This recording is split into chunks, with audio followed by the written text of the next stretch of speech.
the guy that I wanted was Sergio Scariolo Yeah. to run the Spanish Triangle. Yes. I wish that could have happened, but he didn't want to leave Europe. So Man. welcome back to the Wisco Fanatics Wednesday. Jake and I are just talking shop a little bit on the Milwaukee Bucks coaching situation, which we will definitely get into after we talk about their 2 games that they had in the last week. And then we'll also be joined by Mike to cover the Badgers loss to Nebraska from last week as well. But we're going to hit the intro and we're going to get started with the Bucks. Welcome to another episode of the Wisco Fanatics Show, where we cover the Packers, Bucks, Brewers, and Badgers basketball and football teams from an optimistic and realistic perspective. Wisco Fanatics is brought to you by Cardboard Legacy, Wisconsin's most complete sports card shop. Buy, sell, grade, and consign all at their location in Oshkosh. Alrighty, so as I said, only 2 Bucks games from last week to this week, and 2 very, very distinctly different outcomes and feelings between the 2 of them, and unfortunately, it goes the opposite way. Jake and I are normally bad news first, good news, end on the high note type of guys, but this week we got the great, fantastic, awesome thing, and then we got the bummer. So let's start with the awesome, fantastic one, and let's talk Bucks Celtics from last Thursday. The Bucks have this weird trend going on, which, by the way, if you have tickets or you're going to watch the Bucks tomorrow, they are going to win because we are having our episode. We are going to talk about them, and then they're going to win after we talk about them because that just seems to be the trend lately. Immediately the first game after we talk about them, we're optimistic. We are still realistic, and we're going to get into some real deep, dark stuff when we talk about the Nets, but we're going to talk about some good stuff that they did versus the Celtics and getting into this game. So first, I'll start with some numbers, right? So Kuzma, his Bucks high, 31 points, 6 rebounds. He was 13 of 17 from the field. Again, Tyler's been a nice job harping on it. I'll harp on it right now. If you haven't had a chance, go listen to us. We are Bucks correspondents, I guess I'll call it. So we cover the Bucks on the radio. So there are a small majority of people that think that we know ball. I would like to think that we know ball as well. And one thing that I talked about is how Kuzma did a really nice job getting downhill, forcing the issue, getting to the rim. And I also talked about how he is so much better finishing with the left this year. There was a lot of times versus that Pacers series last year in the playoffs where I was like, Kuz, just go up with the left, my boy. Go up with the left and you'll finish that. Or you're going to get fouled, one of the two, right? And he's done a nice job this year, obviously elevating that part of his game. Talk about Gary Trent Jr., a guy who's been not consistent enough, I guess, is the nice way that I'll say it. But, getting him going a little bit the last couple of weeks. I mean, 3 for 6 is a little bit more normal. Getting him some more shot attempts. He's in double-digit scoring now, kind of on a more consistent basis. So that's a positive thing that you can take away from any game, win or loss, right? Now talk about Kevin Porter Jr., triple-double for KPJ. This is the KPJ that I think this team needs. He's aggressive on defense. He could be a very good playmaker. He can get downhill, break down the defense from the inside out. 18 points, 10 rebounds, 13 assists. So he also helped with the rebounding. The Bucks actually won the rebounding battle in a game. That's crazy to say, right? Only took 10 shots. Then you get the Bobby Portis. This is the Bobby Portis that the Bucks absolutely need. Not exactly just the scoring output because he's not going to score 27. He's not going to score 30. He's not that guy anymore.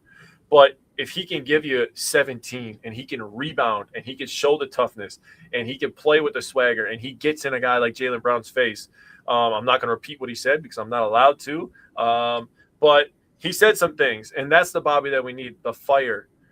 He was 11 of 13, 5 of 6 overall. So talking about this game, the Bucks' energy in the first half really was lacking, is the word that I used. I could have used a lot of different words to explain how they looked in that first half. But lots of open three-point attempts and makes from the Celtics. The Celtics were absolutely on fire in the first half. 11 of 23 overall from 3. Pritchard and Walsh both had three-pointers each by themselves. So that's 6 of the 11 right there from those two guys. Walsh isn't really a household name, but he's played a lot of minutes for the Celtics this year. Now, hardcore numbers, what I have from the second half. Do you want me to hold on to this? Because I'm just going to talk about how they played in the second half. Go ahead, because I'm just going to pile on. Okay, so I wrote down 5 players from the Bucks and 5 players from the Celtics, and their shooting numbers from the second half. The 5 players that I thought impacted the game the most on this day. So for the Celtics, I have Pritchard, Hauser, Derek White, Anfernee Simons, and Jaylen Brown. So Just Pritchard in save the second Hauser half. for last and let me use him as the transition. Use who? Hauser. Okay. I will not talk about Hauser. He was terrible. I will say that. So Peyton Pritchard in the second half, 0 for 6 overall, 0 for 5 from 3. Skip Hauser. Derek White in the second half, 1 for 5, 0 for 4 from 3. Anthony Simons, 1 for 6, 0 for 4 from 3. Jaylen Brown, 5 for 12, which looks good when you look at everybody else. 1 for 3 from 3. So overall, this includes Hauser's, which I didn't add, so we're going to use that as a transition. 7 of 36 and 1 for 22 from 3 between those 5 guys. That is absolutely horrible. The Bucks played much better defense. They played a little bit more physicality. The refs actually weren't calling some ticky-tack stuff, I thought, in my opinion. Now, did the Celtics absolutely miss some shots? Yes. But it's a mentality thing, right? So now we go over to the Bucks. This is just second half numbers. I have Bobby, KPJ, Kuz, Miles, and Ryan Rollins. Ryan Rollins, 1 for 2. His one make was from 3, so 1 for 1.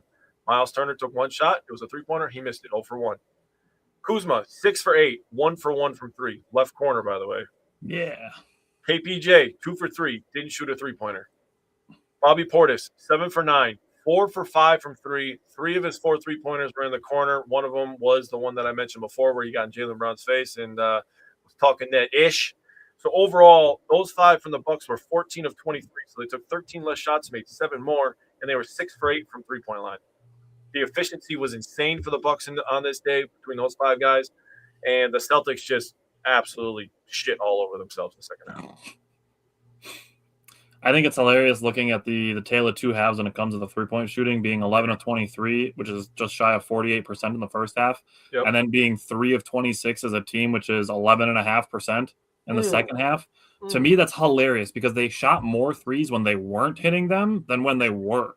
Like, they're just trying to shoot themselves out of it, which, is a thing. But missing 23 times, like, damn, take a dribble in and take a mid-range. Like, for real. Something to get yourself closer to the basket. Somebody's got to get to the rim. That's got to be Brown's responsibility as a superstar of that team to get to the rim, right?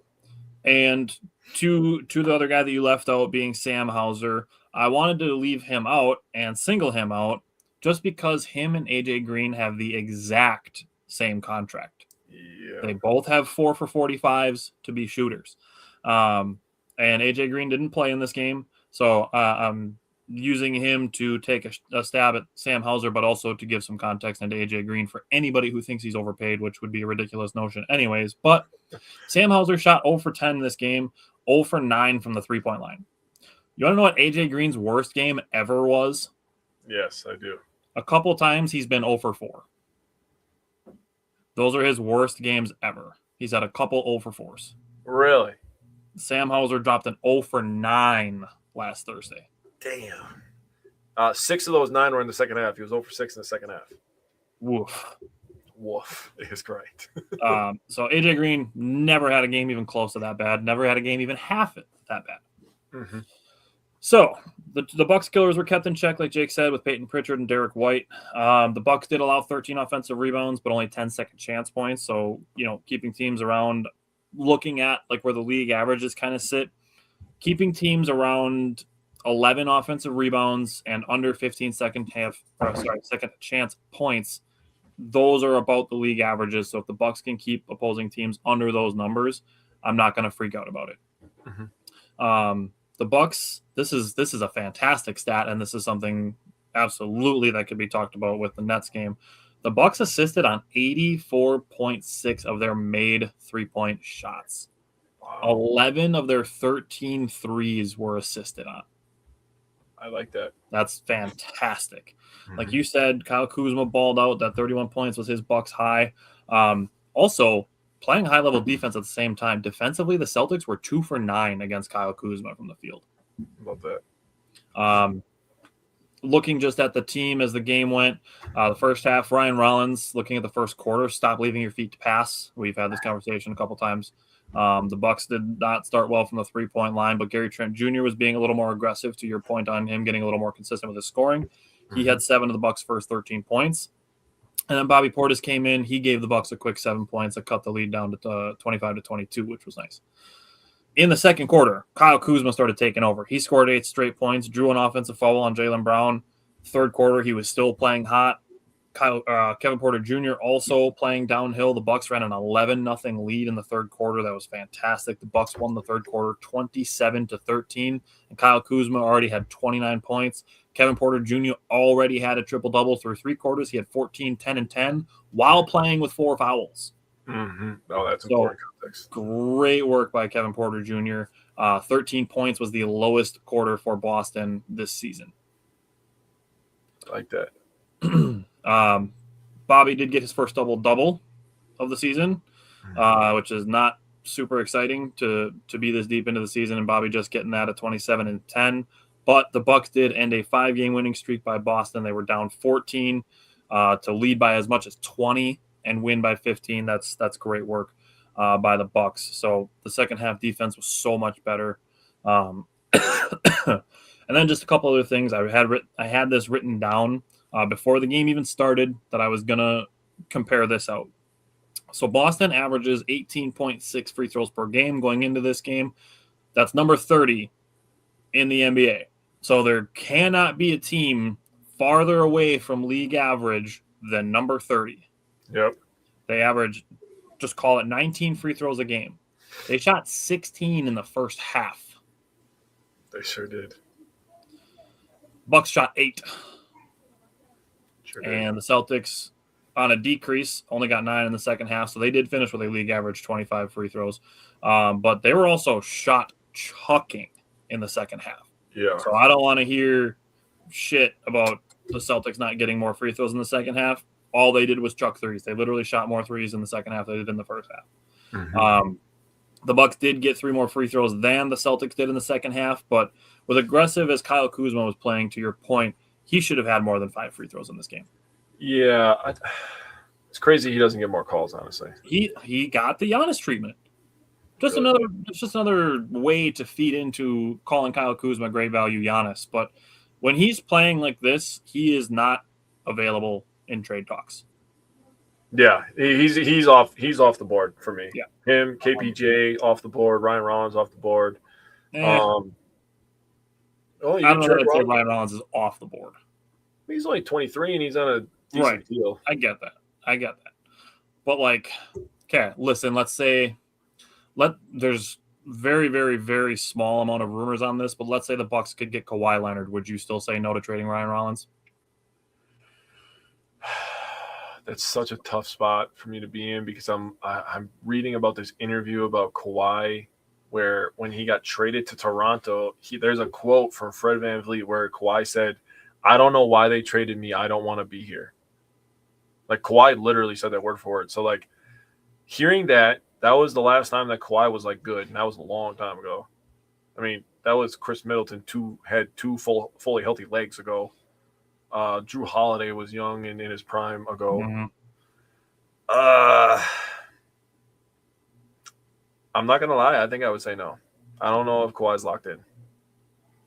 And I'm trying to think of a big name, a trade that would be a big deal, like a big splash. If you could guarantee me that Kawhi's gonna lock in to try to win the title, that's an absolute yes, no brainer. But without guaranteeing that, it's tough to say yes to that, honestly. What about Lauri Markkanen? Now, Markkanen makes a lot of sense for me for a lot of reasons. Length, shooting. He's a freaking bucket. He has a post-up game. He has a handle. He makes a lot of sense for me. So I'm saying yes to that deal. Okay. So not untouchable, but I mean, discretionary if it comes to for the right guy. Right. Yeah. But yes, I mean, right now where I'm at with Kyle Kuzma, he is not tradable. No. I've went from 75 to about 85, and now I'm at about 95%. Kyle Kuzma is not tradable. Yeah. Which is a wild thing to say because 6 months ago would have been do the first deal you can for him. Dude, seriously, I think everybody that was a Bucks fan was like, why do we have Kuzma? Yeah. Whose contract can we trade him for? You're right. And then the last thing I wanted to end on with the Bucks and Celtics game is Gary Harris. He was 0 for 3 from the field. He scored 0 points, but he had 2 rebounds, 2 assists, and a block. But he was a team high plus 26.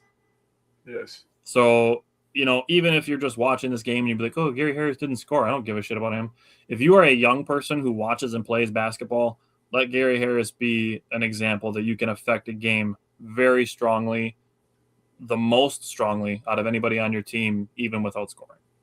There's so many things that don't go into a box score, like understanding spacing, running to the right spot, making yourself available for a shot, making the extra pass. I mean, he getting tip outs. Like he does so many extra little things that don't go. And this is why we say don't be a box score watcher, because they're not going to put that in there. But watching the game, he does so many things. He helps dig out rebounds. He helps box people out. He does all the little things. He's a professional. Yeah, and that's making the right passes. Yeah, he's a good player. I really like Gary Harris signing when we did it, and obviously it's showing why. Yeah, and I honestly, when the Bucks signed him, I thought he was going to be basically Gary Trent Jr.'s backup.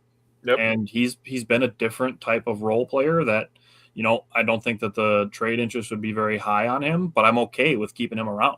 Oh, 100%. I like him in his role.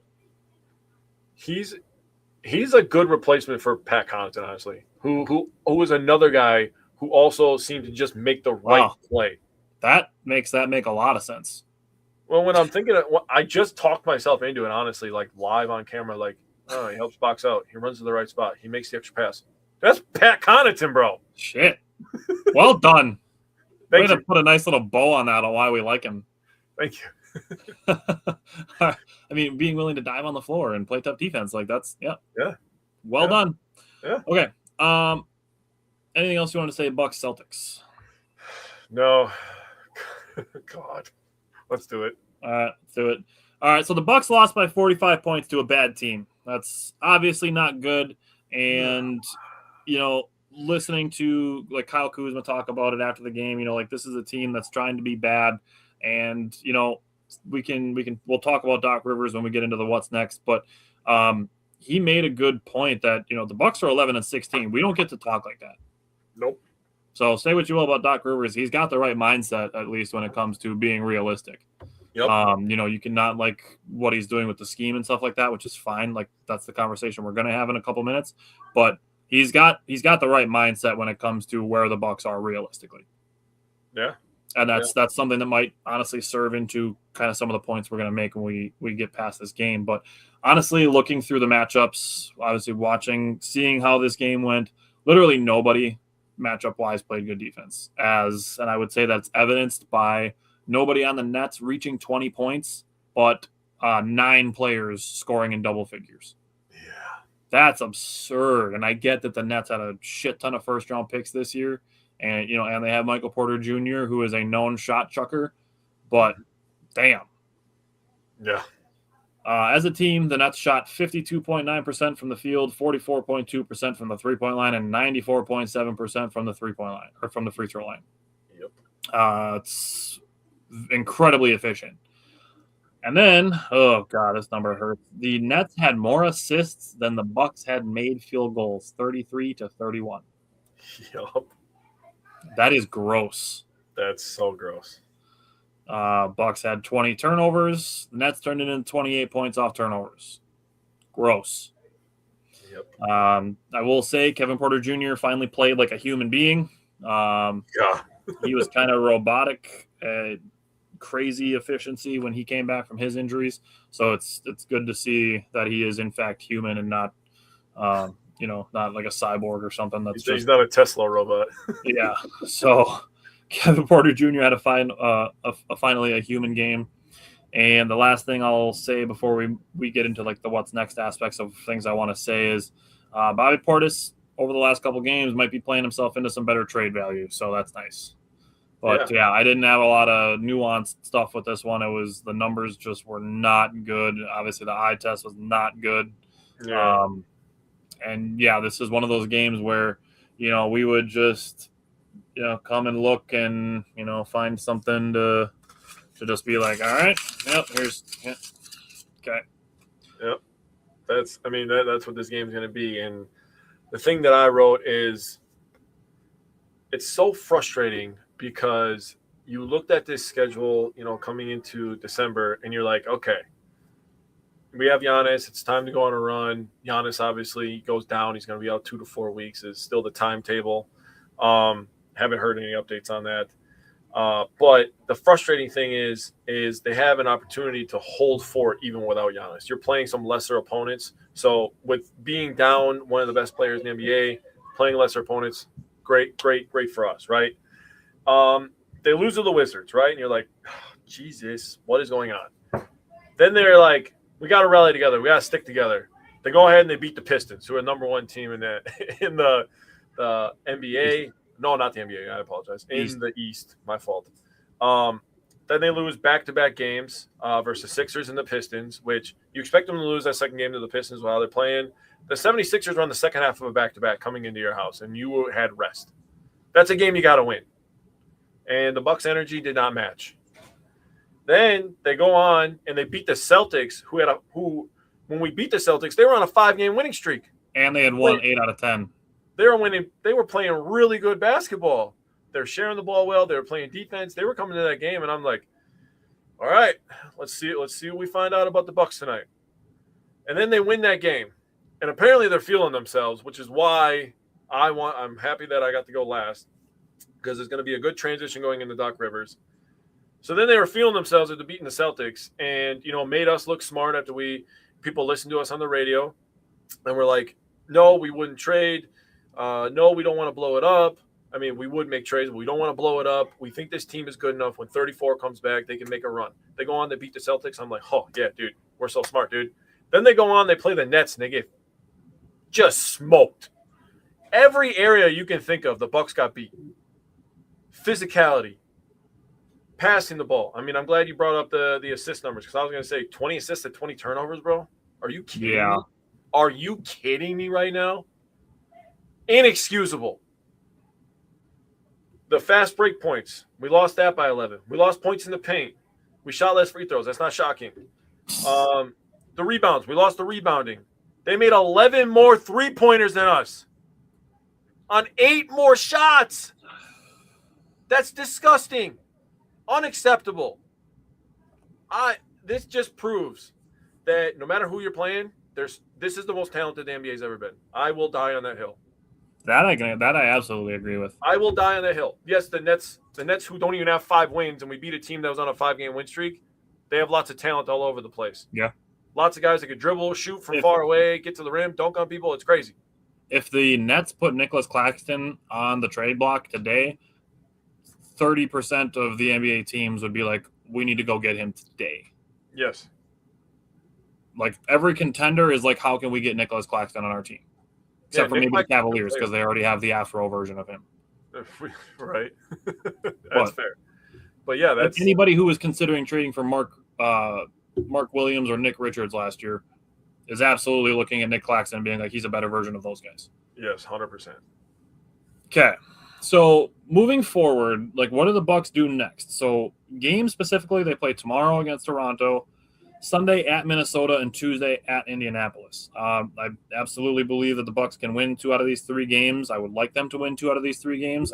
Wouldn't surprise me if they lost 2 out of these 3 games, but if they lose to the Pacers next week, they absolutely have to do something drastic. Like, It's not like, okay, how can we make a move to upgrade the roster? It's splash time. Yep, I agree. And not like rebuild splash time. It's like, okay, basically everybody except for Giannis is available splash time. Yeah, pretty much. I mean,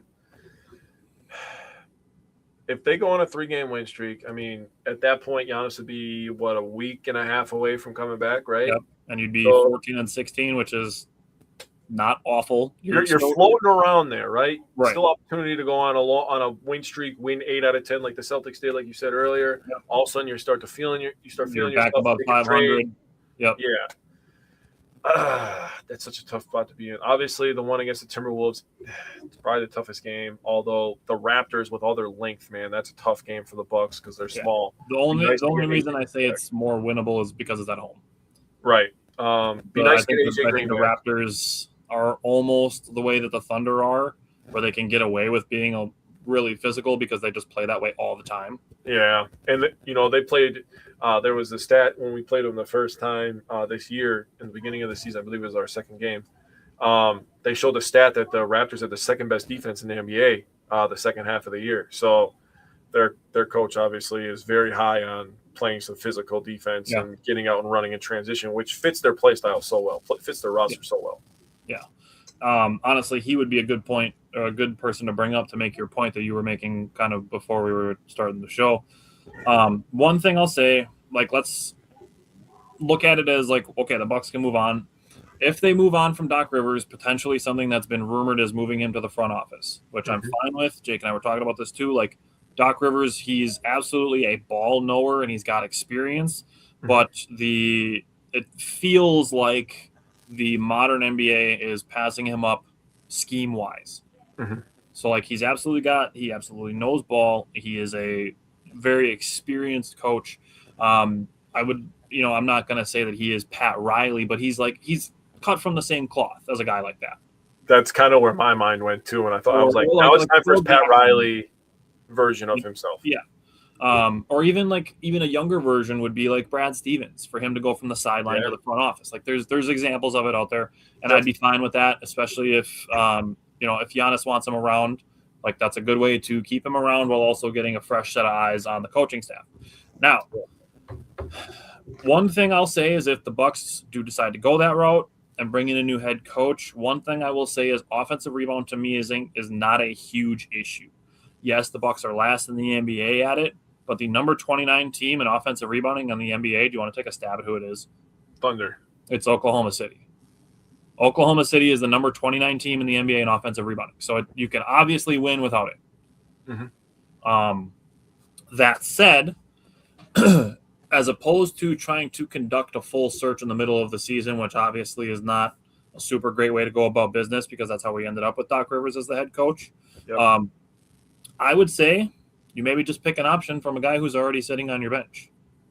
And I would consider the Milwaukee Bucks making Rajon Rondo the head coach. Yeah, I love that. There's examples recently of younger NBA players coming into head coaching positions and succeeding with it. The main example that I would give would be JJ Redick. Yes. And I think, actually, I shouldn't even say I think. I would say that Rajon Rondo is more of a X's and O's ball knower than JJ Redick. JJ Redick came into the Lakers head coaching position from podcasting.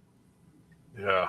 Which is fine because JJ Redick, if you watched his podcast if you ever listened to him talk, 1,000% ball knower, absolutely knows what he's talking about. He is great. He was in the NBA for a long time. Super smart.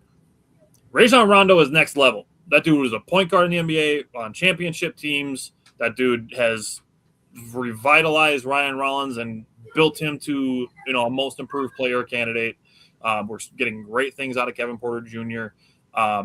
I would think he would be a guy who would absolutely be able to deduce the modern NBA scheme-wise and do a lot of good things for the Bucks. So Rajon Rondo would be the guy that I would look at to maybe move to the head coaching position.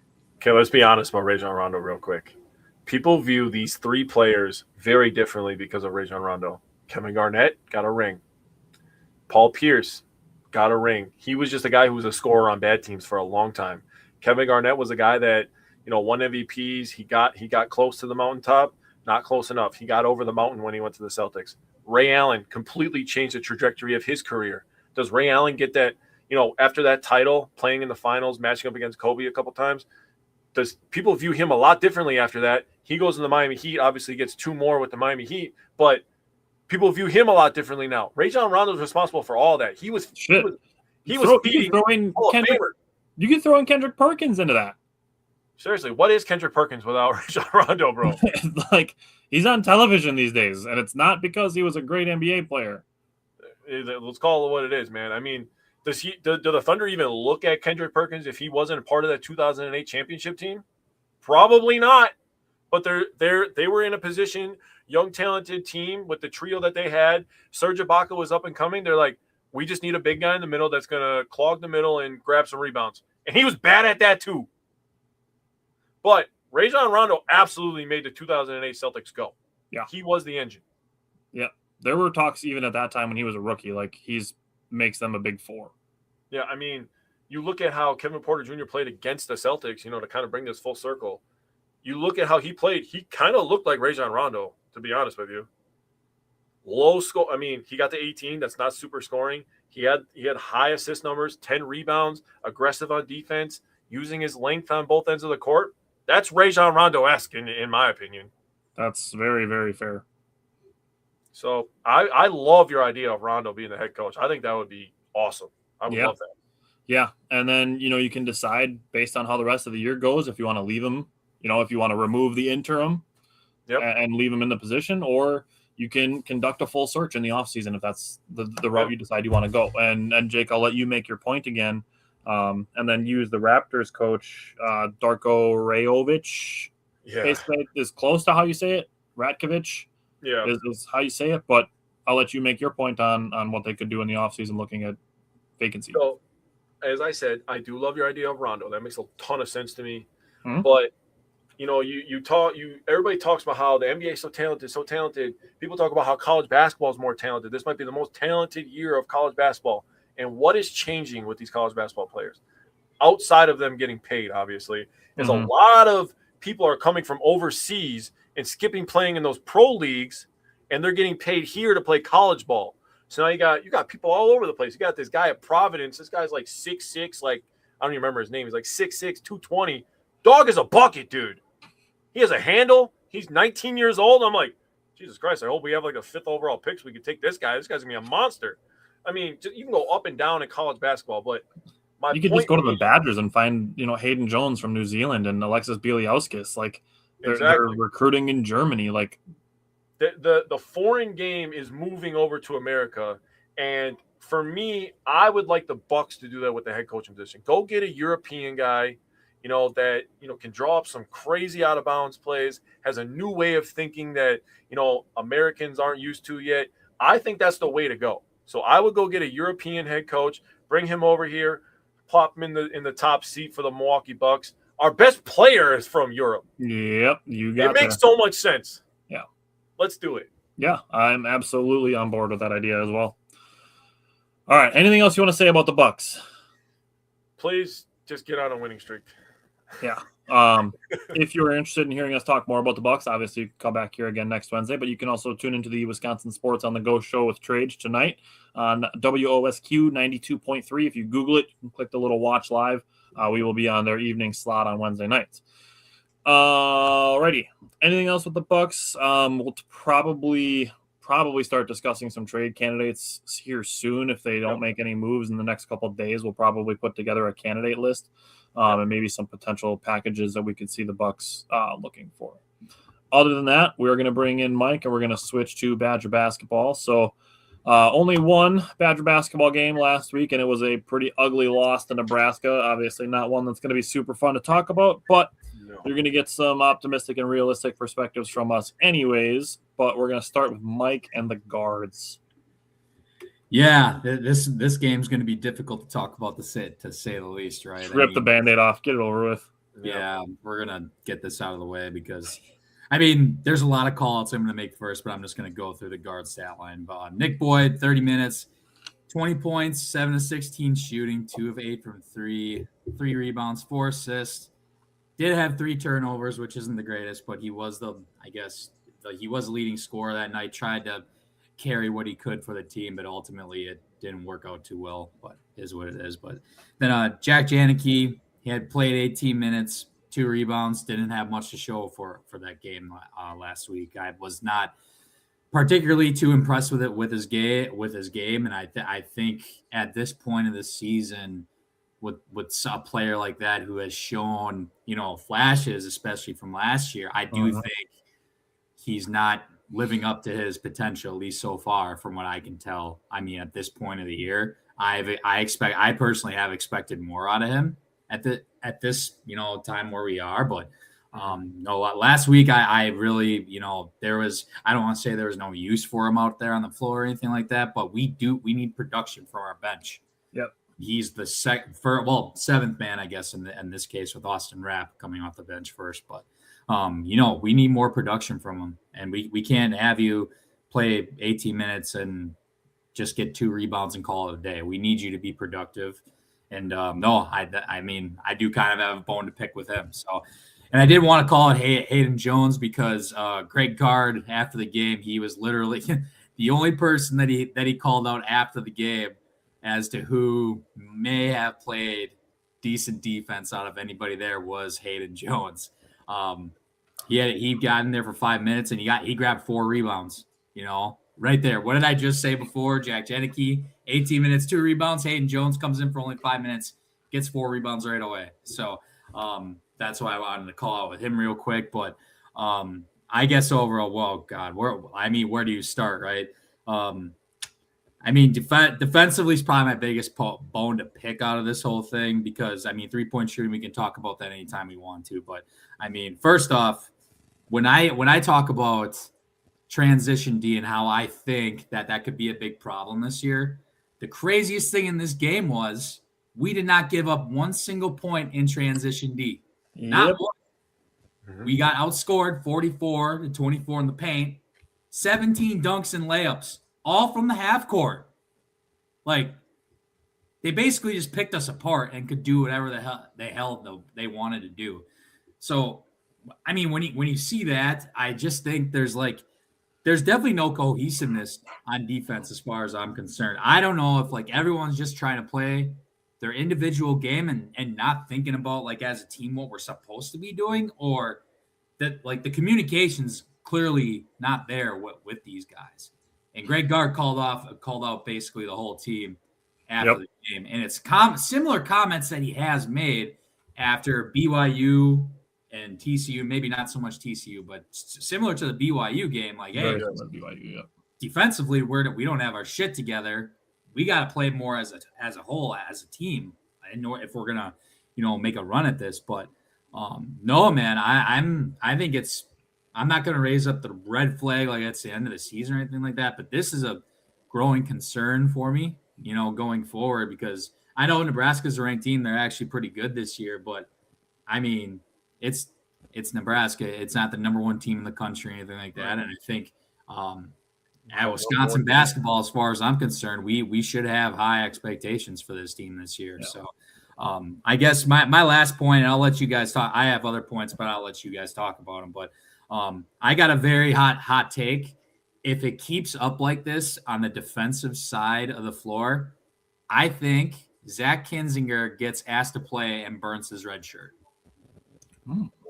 Interesting. Yeah. All right. I'm not opposed to that either. To your point of Greg Gard being critical of the team's defense, and I'm glad he spoke up about it. I did write down the quote that he had after the game. He said, "We don't have a defensive identity. We haven't had one all year." I do disagree with that to a point, just because they've had games where they've played strong defense for periods of time, 7 minutes here and 10 minutes there and 6 minutes there and, 8 minutes there. But it hasn't been consistent or stacked on top of each other. It's been very just, dartboard. They've hit on it a couple times. But he said, so we'll search to find one, and I'll find guys that want to play defense.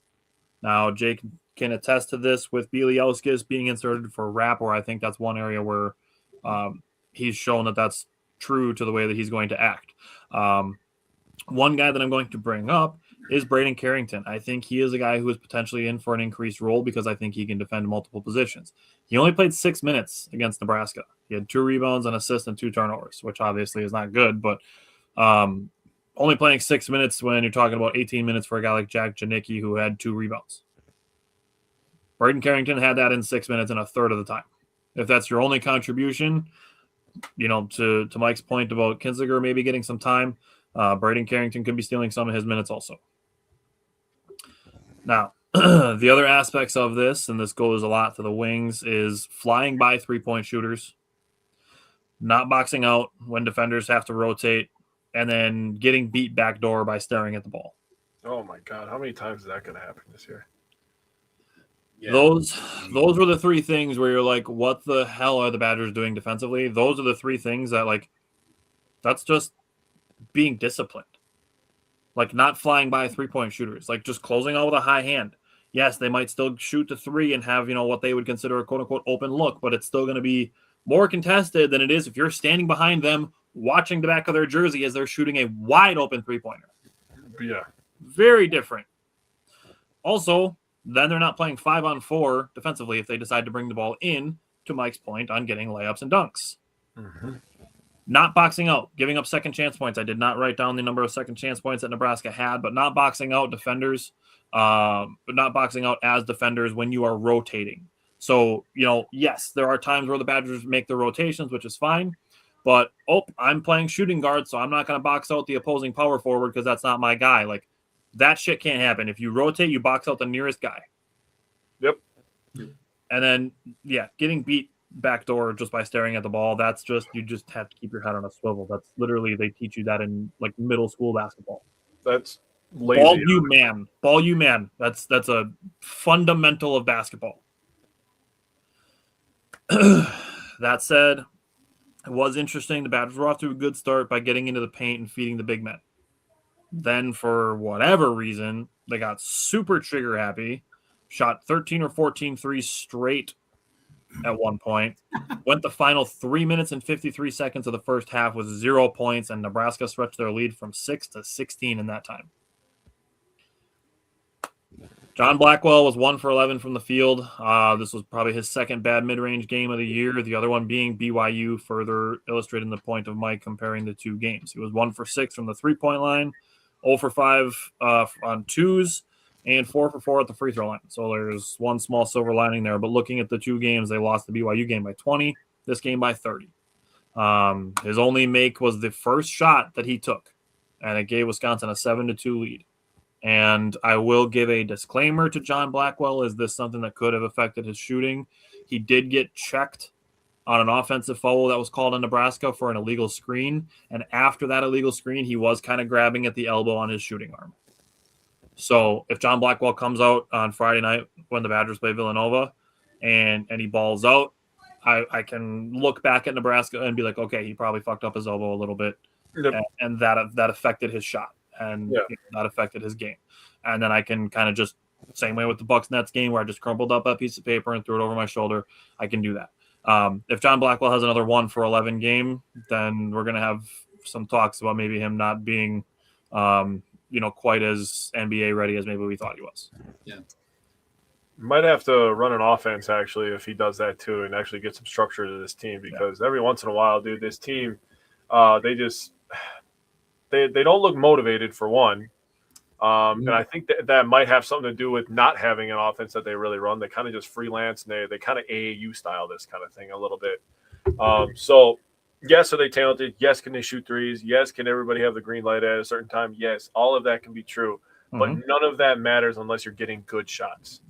And it almost felt like we were talking about with the Celtics against the Bucks, right? Like they were trying to shoot themselves out of being cold and shoot themselves back into the game. It almost felt like that for the Badgers against Nebraska. Like, we're on the road. This team's good. We're trying to force ourselves back into this game, and nothing is falling for us. We need some three-pointers to fall.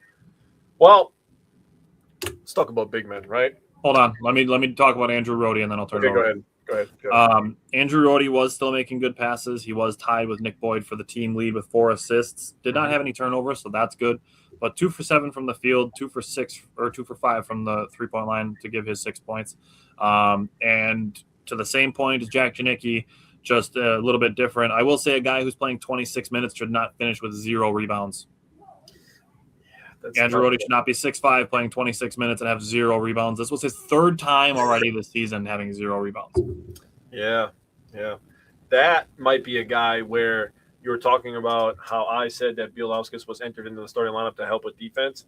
That might be an opportunity. Now, I'm not saying that Rohde's been playing that bad, but you start a guy like Braden Carrington who is willing to go get some rebounds, and you move Rohde to the bench, make him like the 6-man role. Like, hey, you're going to be the Manu Ginobili of this team. You're going to be our point forward of the second unit. Yeah, I would. That would be a move that he's passing really well. There's nothing wrong with the way that he's playing offensively, even though he's not being as efficient as maybe I'd like him to be. He's still making great passes, but you got to stick your nose in there a little bit, especially for a guy who's willing to play on-ball defense. I mean, the first 3 weeks of this season, I said Andrew Rohde's playing really strong on-ball defense. Like, he's not afraid to stick his nose in there. Go get a damn rebound. Yeah, seriously, I agree. So let's talk about the big men. Okay, this is it's going to be tough. All of this conversation was tough. So we start with Bielauskas, 8-4-1, 3 of 5 from the field, 1 of 2 from 3. He had a block. Nolan Winter, 10.6 rebounds, and assist, 5 for 9 from the field, 0 for 1 from 3. 1 steal. You get to wrap. He was 7 points, 3 rebounds, and assists, 3 for 10 from the field, 1 for 6 from 3. He is having a rough go of it. So you look at those numbers in total between those three: 25 points, 13 rebounds, 3 assists.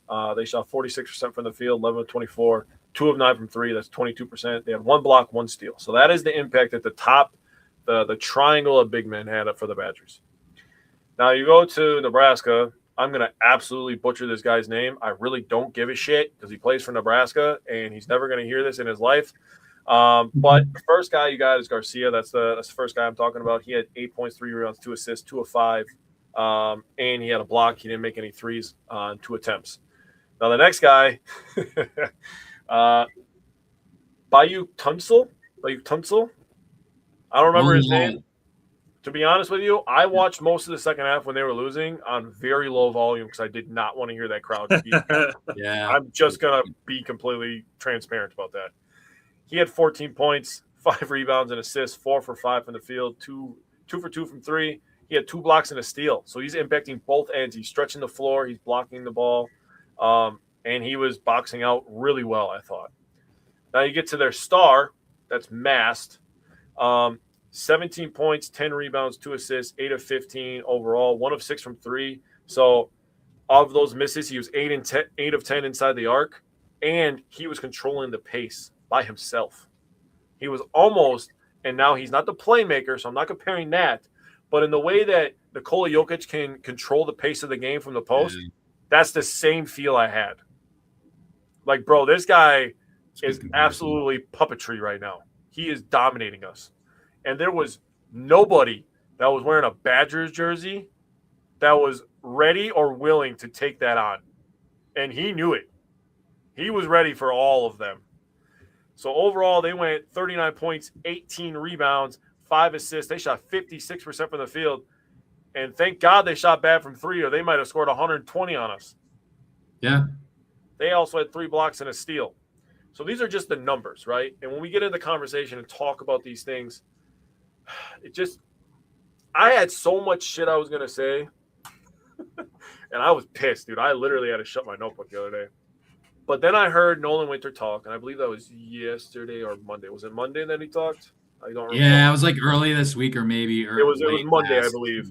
Yeah. And Nolan Winter talked, and it calmed me down a lot because he talked about how the upperclassmen have to show the younger guys what it means to be a Wisconsin Badger. The pride you have to play with, the physicality you have to match. So all the things I was going to say, I'm like, okay, you know what? I'm going to be fair.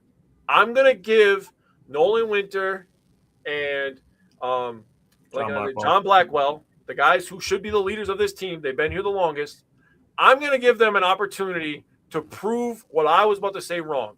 So I'm going to hold on to some of my things, but let me tell you, if they come out versus Villanova, I am going to be letting loose.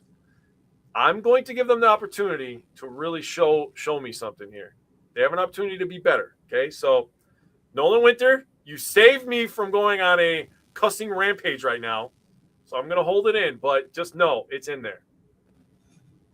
That's all I'm going to say. All right, so it's in the dormant stage. It's right here. We have Friday against Villanova. This game is taking place at Fiserv Forum, so it's a glorified home game for the Badgers. The other thing I'm going to say for next week we're moving the show from not on Christmas Eve to next Tuesday. So we will be double dipping shows next Tuesday. So we'll have this show and our Packer show next Tuesday, so join us for that. Other than that, we will see you guys next week, and we'll see you before Christmas. So we'll get a chance next week to say Merry Christmas and everything. So other than that, we'll be back with some more basketball next week, and we'll see you guys on Tuesday. Later, fellas.